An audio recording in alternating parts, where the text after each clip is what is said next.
Piyush Joshi ન્યૂઝવોક્સ channel તમારી સામે રજૂ કરે છે। અમારી ચેનલમાં આપ અત્યાર સુધીમાં 200 વિડીયો નિહાળી ચૂક્યા છો, જેમાં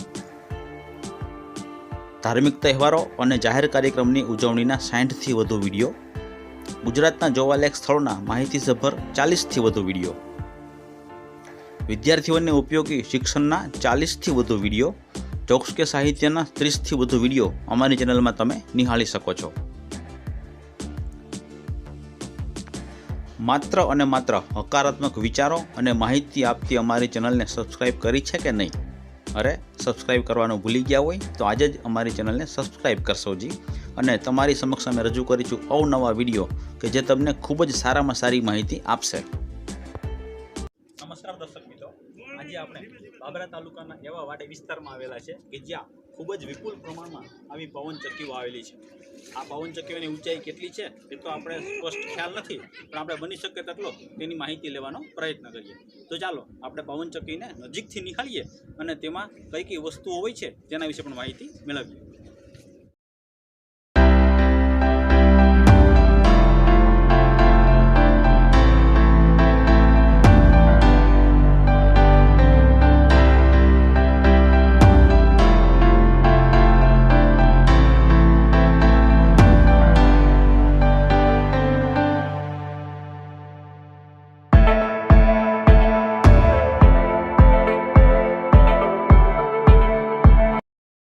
દર્શક મિત્રો, આપણે પવનચક્કીની એકદમ બાજુમાં આવી ગયા છે।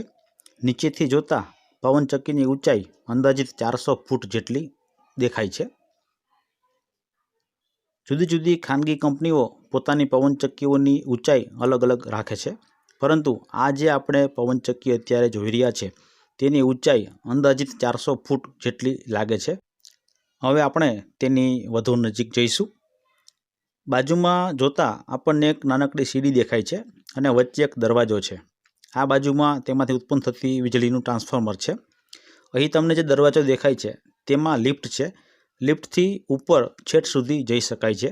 જે કંઈ પણ રિપેરિંગ કે સમારકામ અથવા તો તેના બાંધકામ વખતે લિફ્ટની મદદથી ઉપર કારીગરો ગયા હોય છે અને તેના આધારે તેમનું બાંધકામ થતું હોય છે।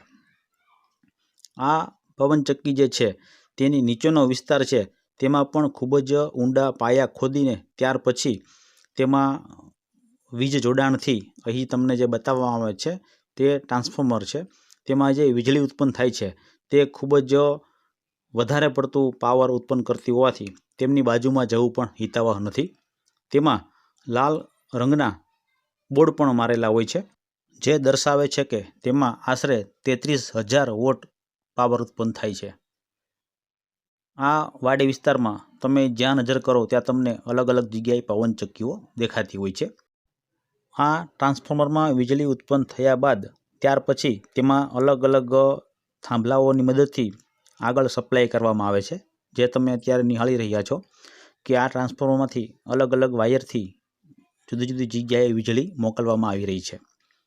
એટલે આ પવનચક્કીમાં તમે જે પાંખિયા જુઓ છો તે પાંખિયાની લંબાઈ આશરે 150 ફૂટથી વધારે હોય તેવું લાગે છે અને અહીં જે પાયો છે તેમનો વ્યાસ અંદાજિત 15 ફૂટ જેટલો પહોળાઈ ધરાવે છે અને તેમાં ધીમે ધીમે નાના નાના નળાકાર આકારના બીમ એક પછી એક ઉપર મૂકીને આ પ્રમાણે નીચેથી ઉપર સુધી બાંધકામ કરવામાં આવે છે અને ઘણા બધા કારીગરો તેમાં જોડાય છે।